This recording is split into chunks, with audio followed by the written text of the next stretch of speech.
Good evening. Welcome, Mahita Nagaraj. We are into yet another episode of COVID Cares initiative from Heartcrafted Foundation. This foundation works with underserved women in Northeast, essentially the weavers, and try to make a difference in their lives so that they have better productivity and better income over a period of time. COVID Cares is a series where we are talking to people, if I may say, ordinary people who did extraordinary things during the COVID times. Now, this ordinary doesn't mean that they are amjanta as you think, but these are people who have their life, they have their duties, they have their professional responsibilities, personal responsibilities, social responsibility. But when COVID happened, when lockdown happened, and hundreds and thousands of people started feeling the pain, these individuals, we can call them COVID heroes, COVID warriors, went out of their way to help others. They put their life on a stop and came out and started helping in whichever way. Now we know COVID affected multiple people in multiple ways.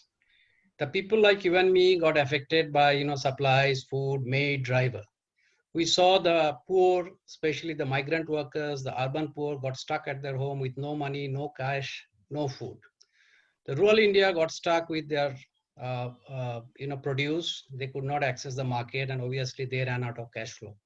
But there was a very peculiar thing which happened, and which was probably largely unexpected, but real, is that thousands, maybe millions of Indians got stuck at the point they were in on 25th of March and found themselves that they are in a situation where they might be away from their family, or their aged parents are in some other city, or they have a ailing individual in their home, or they need something very urgently, some document which has to come, some medicine which has to come, but they have no access to anything to support them.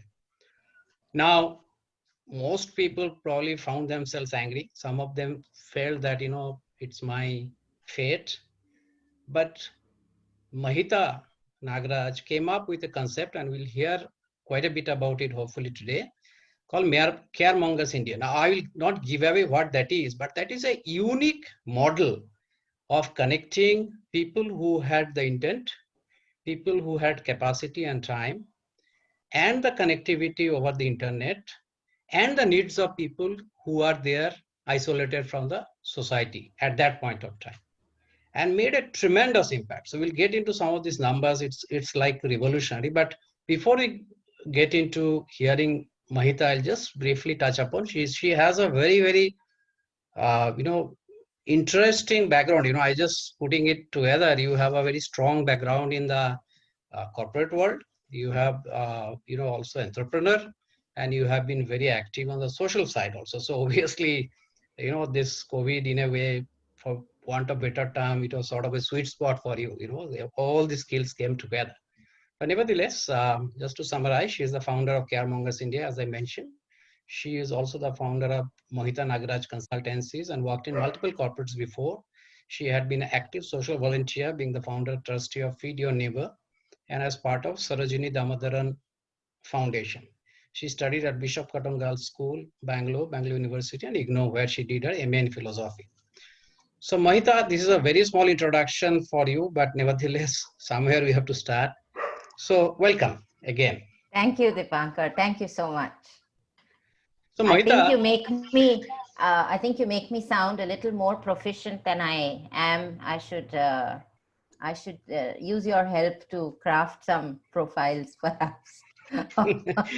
no, your profile speaks for yourself. So, Mohita, when this happened, now, of course, as I mentioned, that you obviously got a sense of things which are going to, like, you know, unlike most people who probably got very worried about themselves and their challenges, you could essentially understand that there is going to be a huge challenge for a lot of people, right? But at some point, I'm sure you got this idea that, I can use the beyond the official, the police, the healthcare, or whatever, the government agencies, you can essentially crowdsource this support of individuals.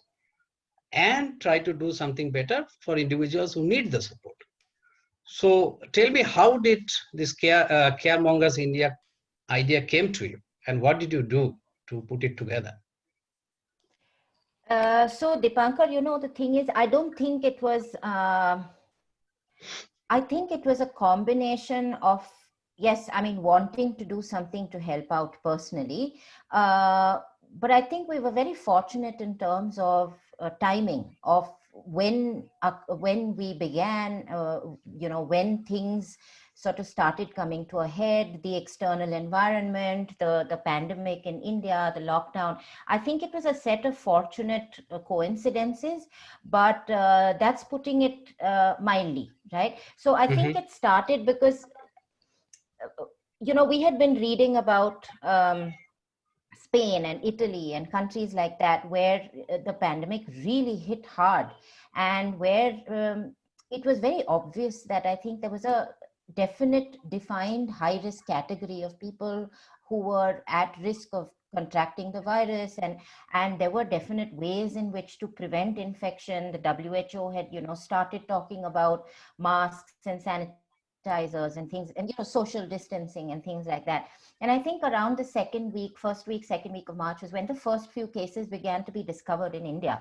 So we were only discussing this on a school WhatsApp chat. And I have a couple of friends who are based out of India whose parents live in Bangalore. And, I said, corporates had already stopped working and were encouraging work from home for most employees.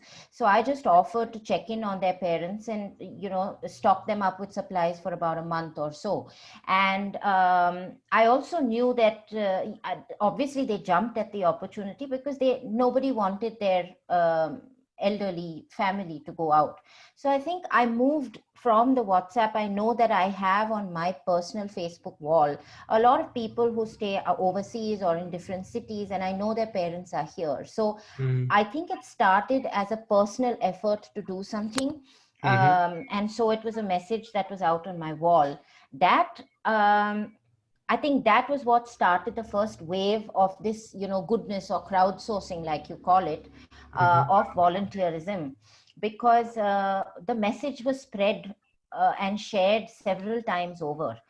And two things happened out of that. So one is that a lot of strangers began to approach me and say, can we please ask you to also check in on our relatives in Bangalore? But I think more hearteningly and very thrillingly, a lot of people also began to text me or call me and say, I live in so and so city, or I live in so and so area, and I'd be happy to do the same thing as well. And that was really refreshing to see. So, given that we knew that the number of cases was growing in India, and we knew that this was something that people could help with, that's when the idea of a Facebook group sort of came about. Essentially, at that time, it was a very simplistic idea to match supply and demand, so to speak, to simplify the entire thing too much. But that was just it, that we hoped that it would give a platform for people in need to reach out, and provide a platform for people who wanted to volunteer to actually come forward and do so. So that's how the whole thing began. And I speak about the coincidence of timing because we launched our Facebook group before the countrywide, the one-day Janta curfew. And then and therefore, by the time the lockdown happened, you launched it before. Okay. In anticipation itself. Okay. We launched it before.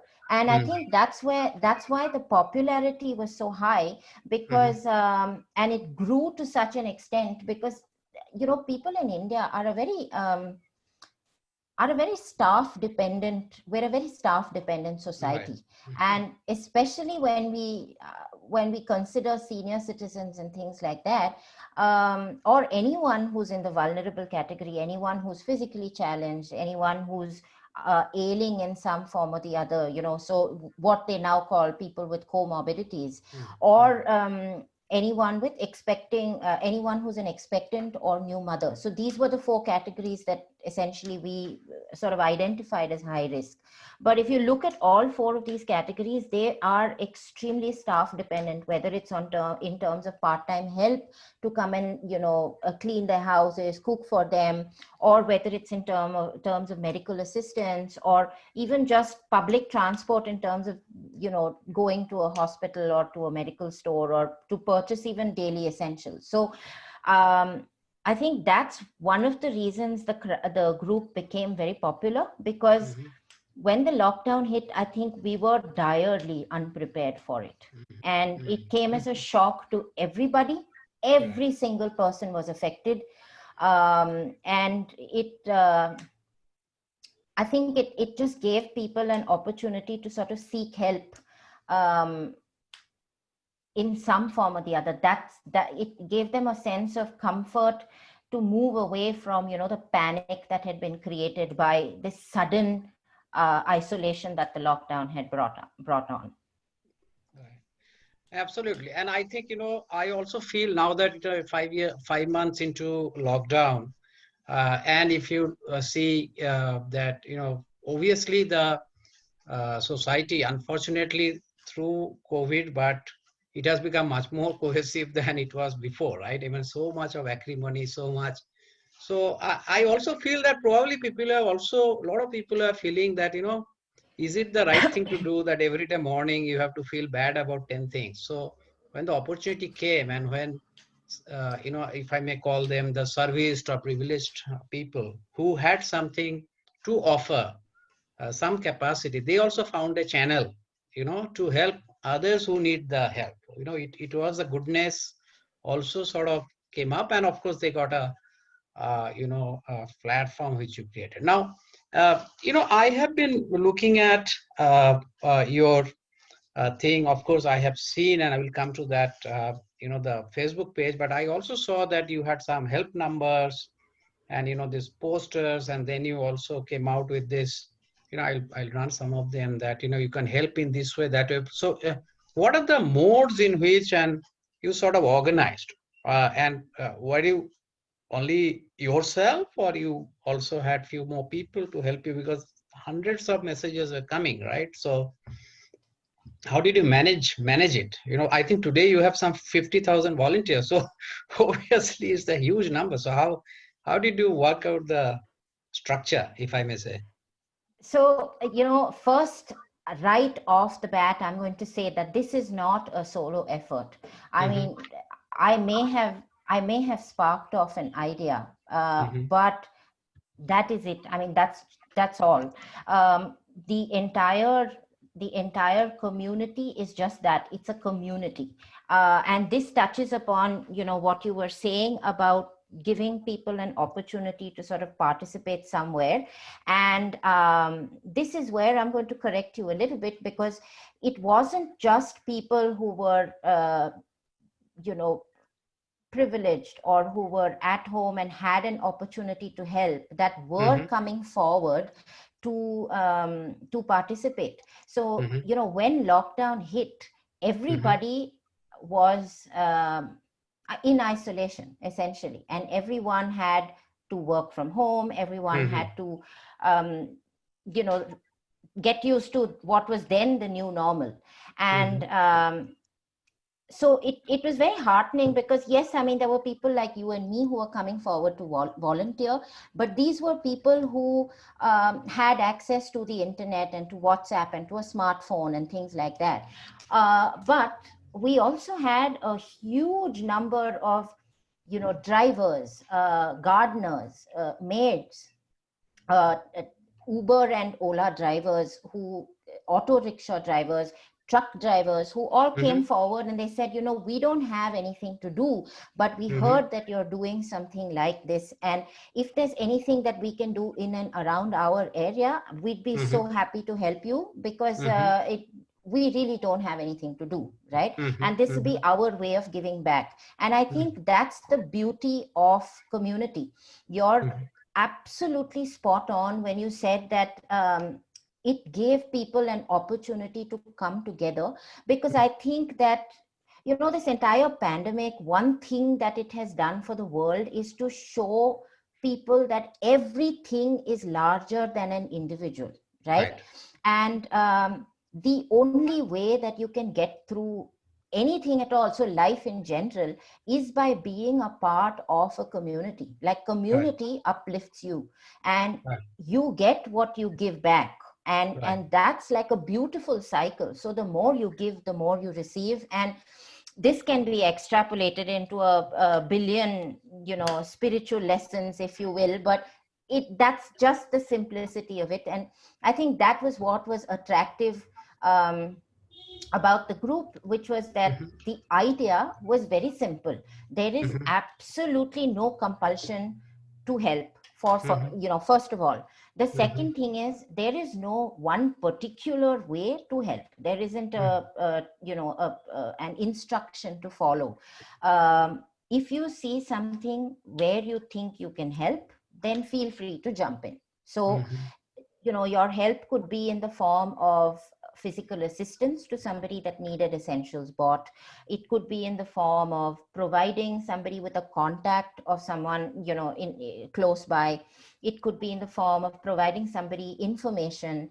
And like a lot of the senior citizens did, it also came in the form of providing what we loosely call moral support, like a Mhm. shoulder to lean on, a Mhm. friend that you could pick up the phone with and speak to, just somebody who was a friendly voice that could sort of ease your anxiety in the unprecedented times that people were sort of thrown into. Right. And that, I think, is my favorite part of this entire journey, because it has just been about kindness. It has been about goodness. It has been about do whatever you can, wherever you can, whenever you can. And it's a gloriously simple concept. And I think, we in everything that we have done in the last 6 months, we have collected zero funds. We are not a service that is paid for. We have not fundraised for anything. It has been a completely voluntary effort. So I think apart from time and effort, we asked nothing of anybody, and obviously good intention. And I think the combination of these three things was very Mhm. appealing to people, given how much uncertainty there was that existed outside. And that, like I said, is my favorite part of this entire Caremongers India journey. um, to get back to how we organized ourselves, I'm sorry, brevity is not a strong point. And I'm very passionate about Caremongers India. No, So if that's if you, you're passionate, you will obviously speak. So fair point. Go ahead. yeah, yeah. So, okay. So to come back to your bit about how we organized ourselves, when we launched the Facebook group, like I said, the intention was to match supply and demand. So people who needed help with people who were able to offer help.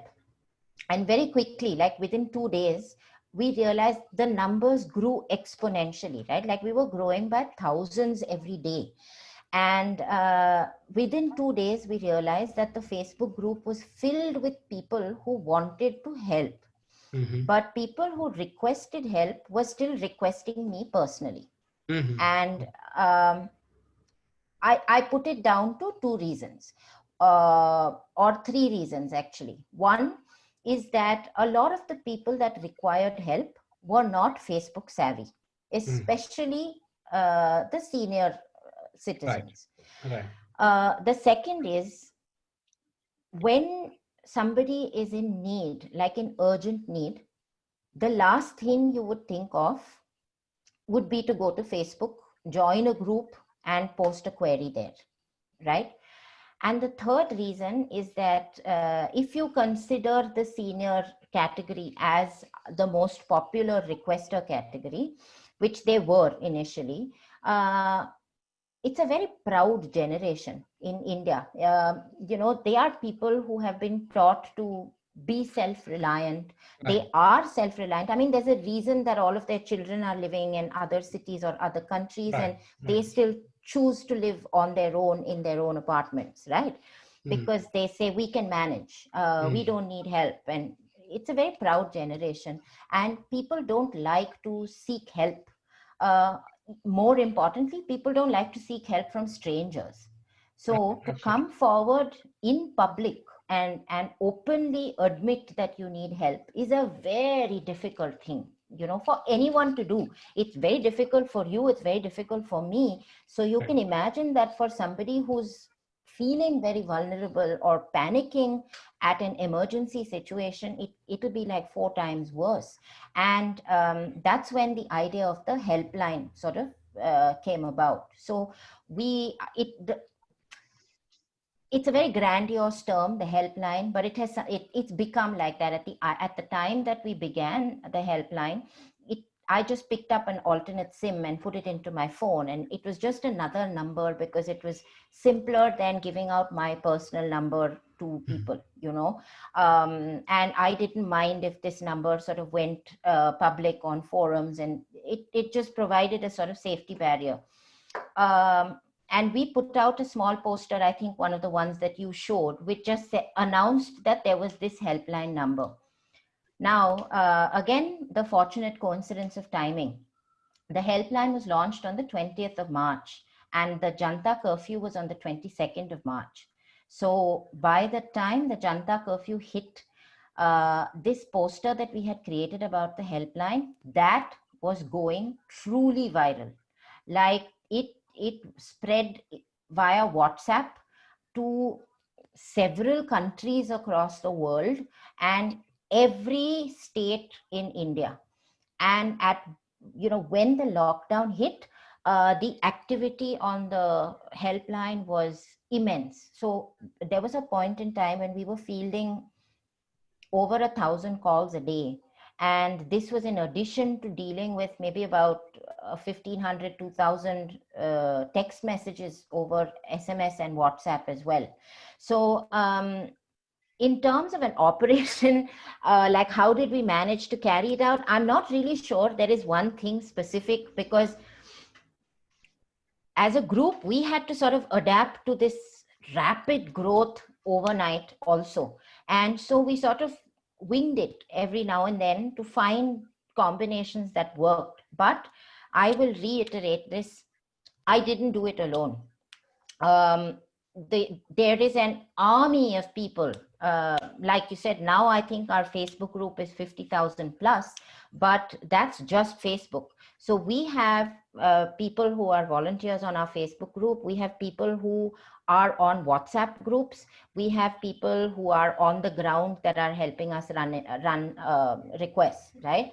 But you know, we had a core team of volunteers. These are people that I've never met in my life. You know, they're just people I've met on the group. Only a couple of them were friends that from earlier, but it's just literally a group of strangers that rallied together to sort of do whatever was necessary to make sure that people were comfortable uh, and were not too um, badly put out by this entire pandemic, right? So I Mhm. think, you know, at one point it was a very complex operation. uh, Now in hindsight, I'm not really sure how we pulled it off, because so there were requests that would come on Facebook, there were requests that would come on the phone, there were requests that would come on WhatsApp. We had city and state-wise WhatsApp groups. We had, like I said, people on the ground who were running requests and at every point in time, excuse me, we had to ensure that our volunteers were also safe. So, you know, Right. we had to cooperate with the authorities. And given that we were born out of understanding the need for social distancing and things like isolation and things like that, it was not fair to put like 20,000 people out on the street just because 20,000 others required help, you know. Right. Right. um, so it was a lot of juggling.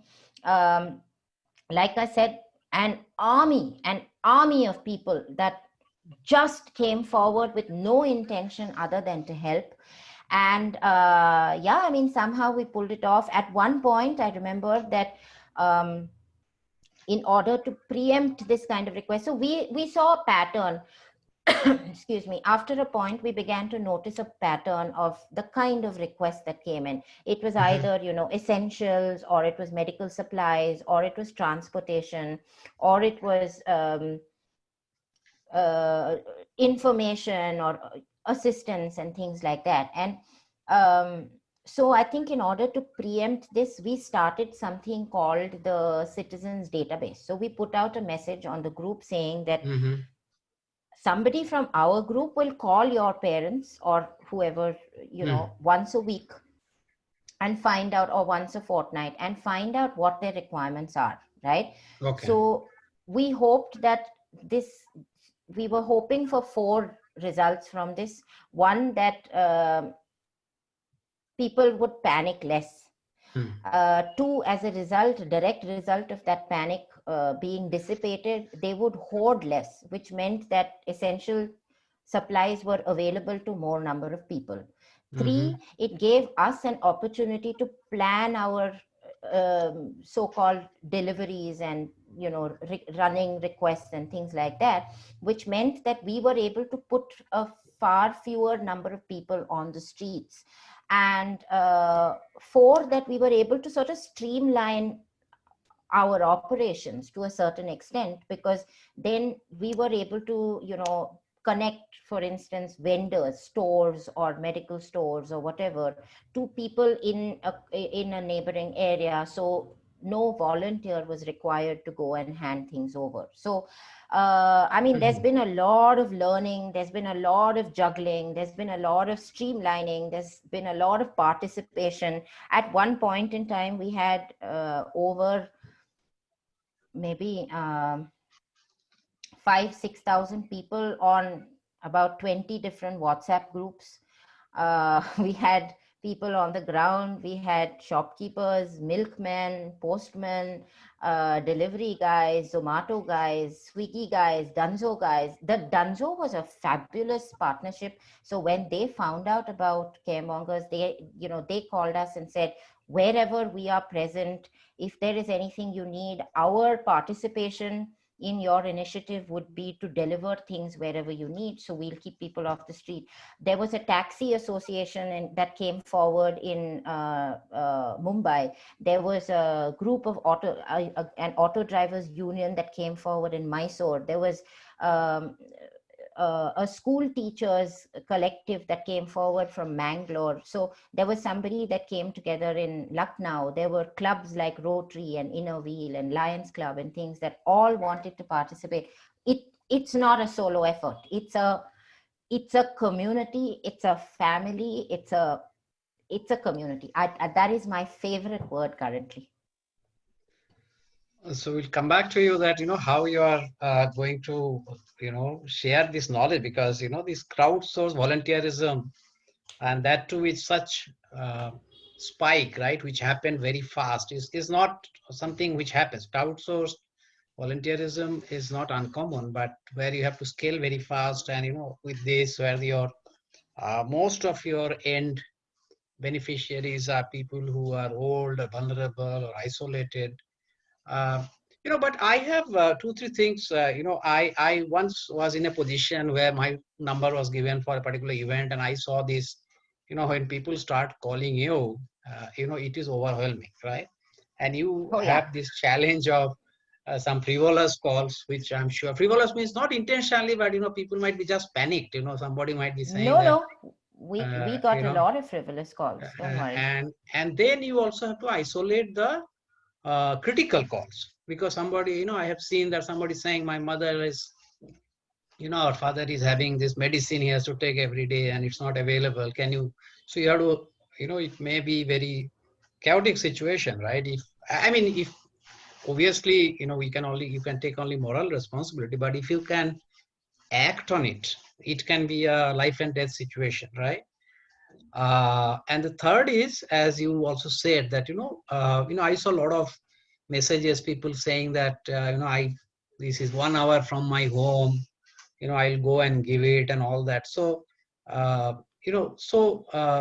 these three, maybe they are not exactly. How do you ensure that, frivolous messages are understood while people may be panicked? I'm not saying they are they are sort of playing prank, but it may be very important for them. Like for example, during Amphan in Bengal, I think there are messages that I'm not able to connect my parents. I mean, you might it may be a big issue for that individual. You might still think that they are safe. Second is, how did you isolate the critical ones and got it? And third is, if people had to go out, so did you work with in some way authorities locally to get the passes and all that? And in that you can even cover what was your support from the the authorities per se. I mean, here we have heard a lot about these organizations and individuals, but I'm sure there are some interfaces with police and other agencies. So was it equally good? So maybe too many questions, but you No, can that's just cover. okay. 3 is Yeah, fine. yeah, Remember that I'm a mom, so I can keep track of a gazillion questions at right, any time. right, Life yeah, experience comes to count, right? right. So your first question, how did we filter? That's a very, Filter, very yeah. good question. So one is, I'm going to separate this to requests that came in on Facebook versus requests that come in on the helpline. So on Facebook, it's a very simple system. Every message that is posted has to be approved by an admin or a moderator. And we had at one point, now we're a team of 3 admins. But at one point in time, there were a lot of people who were helping to moderate the group. And I think they understood there was one thing that we were very particular about, and we still follow, which is that no contact details, no personal information to be given out on a public forum. But and obviously this is for personal safety reasons. But so that was the filtration system on Facebook, right? And then whoever the volunteer was, or the caremonger, like we call them, who was taking up this particular request would verify the antecedents of the requester, whether it was a genuine request. And I think that because of the sense of panic and that existed at that point in time, on Facebook, I would say that 90% over 95% of things that came in at that point during the lockdown were actually genuine.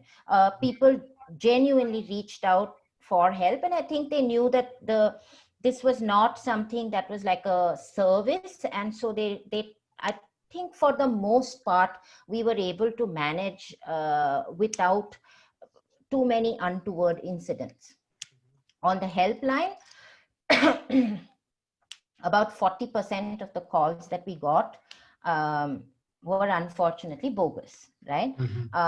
So, and this ranged from people who would, who lived in large families and had access to staff, or people who could go out, healthy members of the family who could go out, but wanted to misuse a service, for lack of a better word, or take advantage of the goodness of volunteers.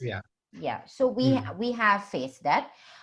There were also people who called in, wanting to order food like pizza and tacos and butter naan and things like that, because they thought that, if you're a helpline number and they needed food, then you have to give it to us right now, right? So I mean, there is that entitled lot as well.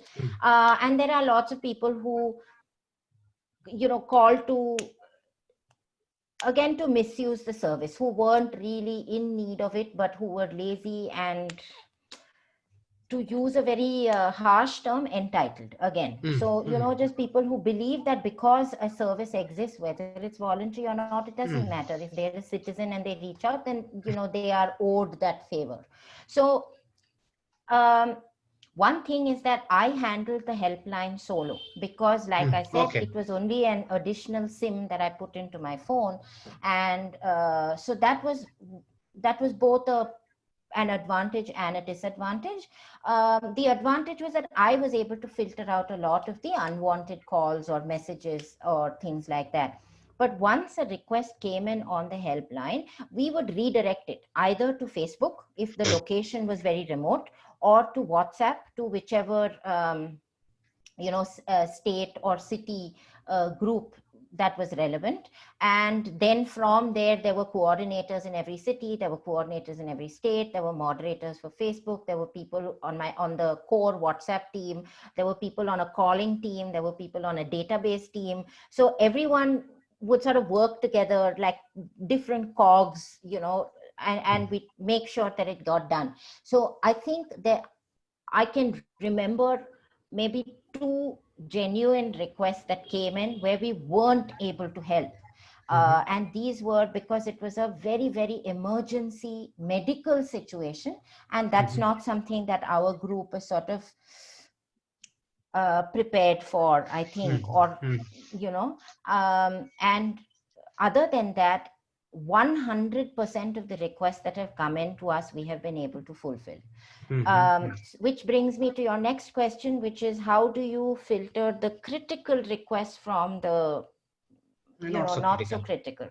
So we one thing we announced was that we were not an emergency service. So, if people were saying, I have I have chest pain and shooting pains up my arm and I need to go to a hospital, Caremongers India is not the place that you reach out to. We're not professionals in any sphere. I mean, we're comprised of professionals in different spheres, but, for this particular purpose, we're only a group of volunteers. So you can be, and you don't have a choice of which volunteer is going to assist you, right? I mean, you could have an auto driver assist you, but you could have like an IAS officer assist you, but that's not your choice. It's whoever comes forward at that point in time. And so there were critical things, there were urgent things, there were high priority things, and there were low priority. Low priority is still very high priority, but it's lowest in the 4 categories that we spoke, right? So one thing that we did, the group grew so much, and people were so willingly volunteering their time and their effort and their contacts, that one thing we tried to do was to never let a volunteer travel more than 2 or 3 kilometers radius from where they stayed. Right? So typically, in whichever location in India a request came from, we would find a volunteer who was closest by there. Because one, it needed to be cooperation with the authorities again, right? It needed to be walking distance, making sure that you're not driving, you're not putting a volunteer in harm's way, stuff like that. And the second is because then it gives the requester somebody that they can rely on should they need help in the future. They can directly reach us next time. Correct. So so I mean, that was, and I think therefore, and then of course the other thing, like I mentioned earlier, was that we moved all the what we called the low priority items into a preemptive mode of calling people and finding out what their needs were, as opposed to them panicking and reaching out to us, because then we were able to sort of figure out a way where across, and this was a beautiful operation to witness, because at one point, I think we had 600 plus people on our database, who, as in people who required calling, right? We had a team of some 20, 25 people who would do the calls every week to find out what their needs were.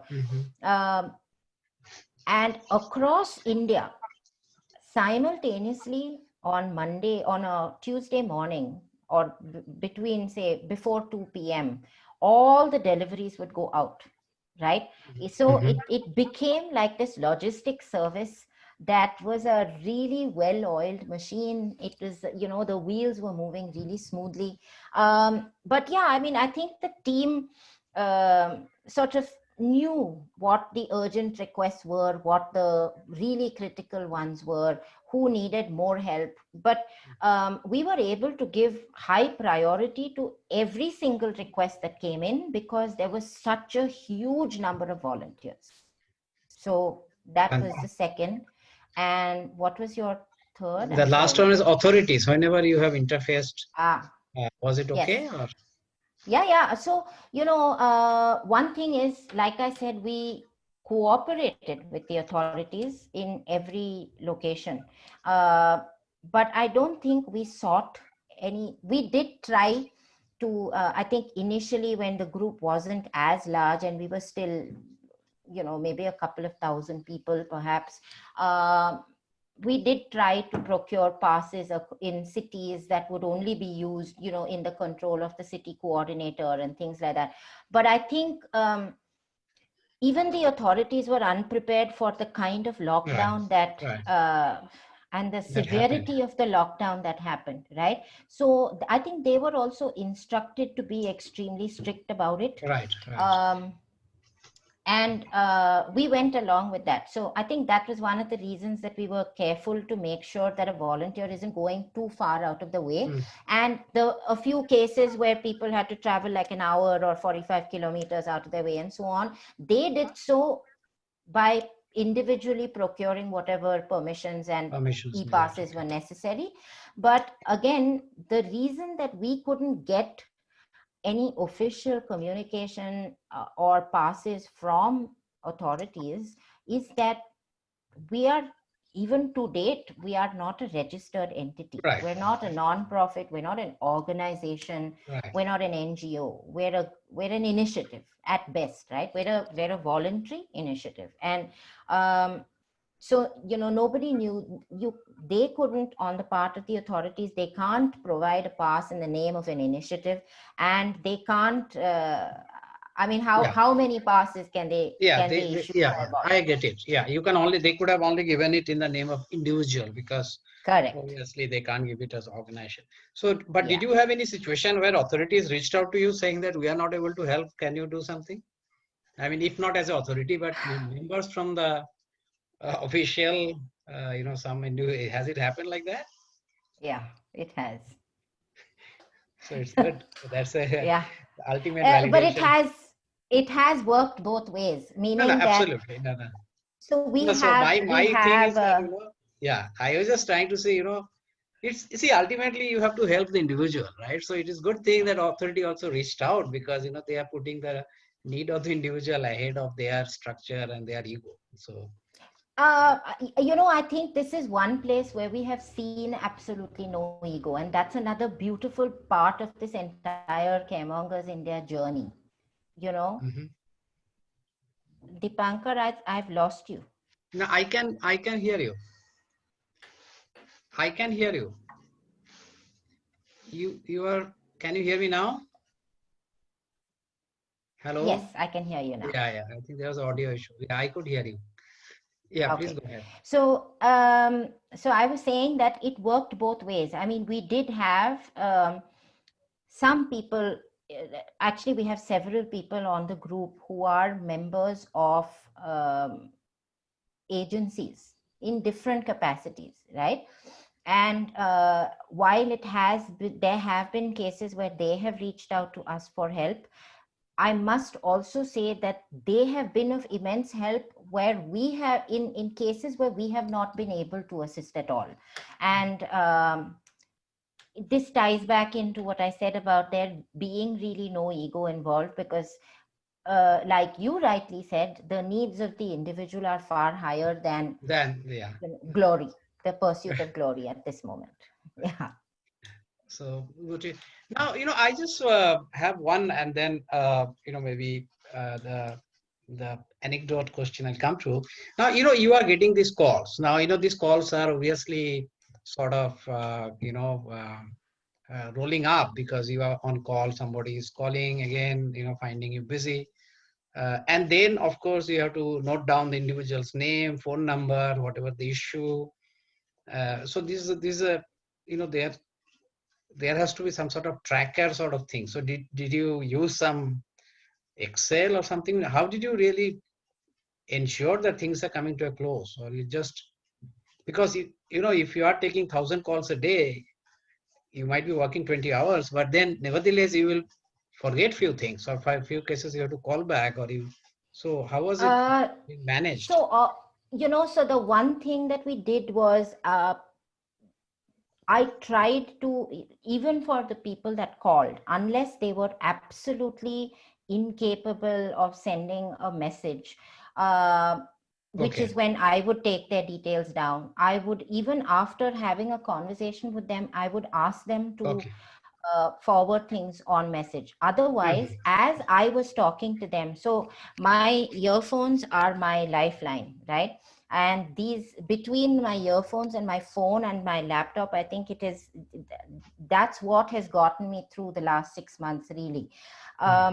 But so even as I was talking to people, I would be noting down their details, and Okay. I would send just their phone number, name, nature of request, and location to the next team, which would then, Mhm. so for our filtered operation process, it would just go to the core team, who would then figure out where they should dissipate it, whether it should go to a city group or whether it should go to Facebook and things like that. But yeah, um, it was something that needed a lot of focus pretty much all the time. Yeah.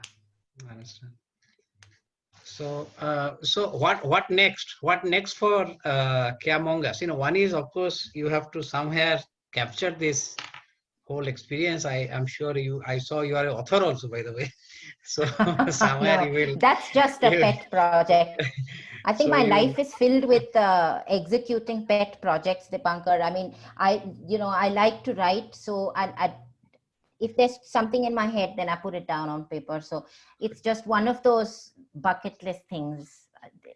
so Yeah. no, so on that I will leave you, but somewhere this experience should be there, somewhere codified, so that next time something required, people have the some of this knowledge can help them gear up much faster, right?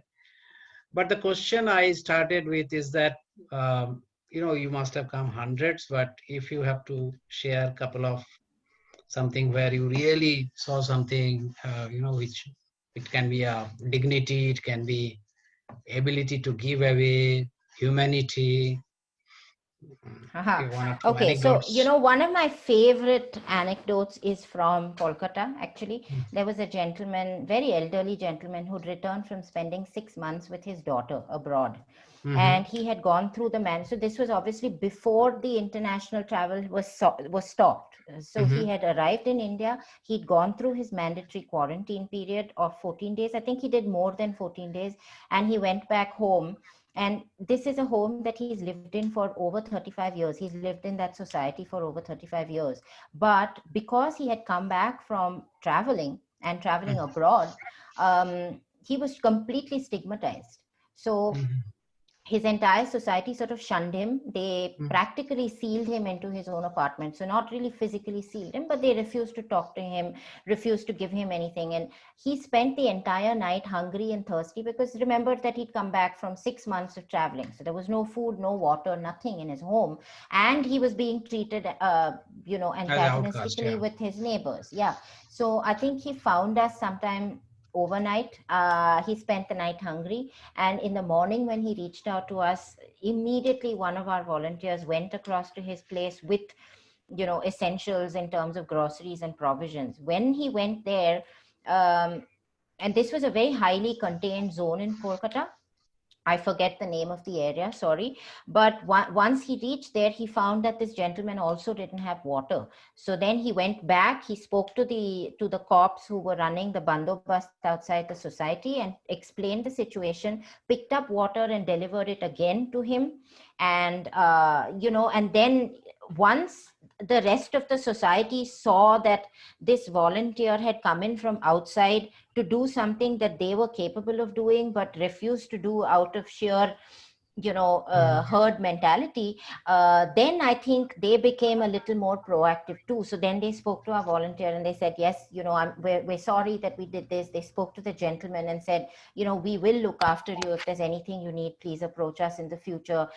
We're still in touch with this gentleman. Our volunteer is still in touch with him. They've now become really close friends. But I think this was really important because it was early days, so the level of stigma was very high. The level of panic and fear was also very high. So not only were we able to reach essential supplies to somebody, we were also able to sort of get them With reintegrated the within their own society at large. neighbors. Yeah. Mm. So that was one. The second was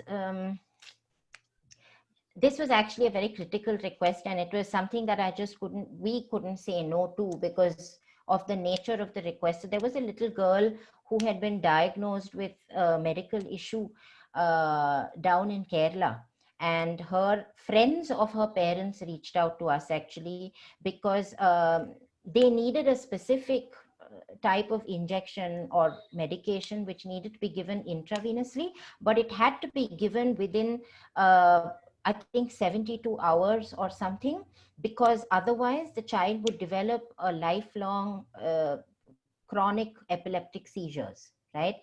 And this was something dangerous, but we rallied across, I think, and the medicine obviously was not available anywhere in Kerala because they had reached out to the police, they had reached out to district collectors in Kerala, and it was just not in stock.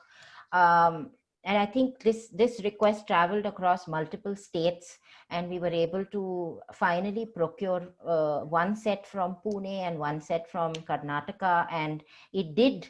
I'm very happy to say it did reach the child in time. She did get her medication on time, and last I heard, she was doing well. So that's another beautiful story. But like you said, there are millions. I mean, like we had 186 HIV positive patients who reached out to us because they needed to get their medication from government authorized dispensaries. Obviously, they're immunocompromised, and they needed discretion and things like that. So every case is special. Every single case it's been beautiful, Dipankar. Fantastic. That is what I think, end of the day, I am feeling that there is so much goodness Yes. in all the people, right? But most of the time we don't see that. So Yes. it probably needed some, COVID, like Samudra Manthan, of course it Yes. brought out some poison, but it ultimately brought Amrut. So the goodness of the people just surfaced. Yes. And in a way, it sort of gives us a hope that, if we, the world is still good, but for some Oh, can I exceptions, as you interrupt say. since you said world? Can I interrupt to add Yeah, one bit? So, yeah. we started as being Caremongers India, which means that we were supposed to be helping people in need. And in the last 6 months, we've realized that we now have members, volunteers in 100 countries across the world.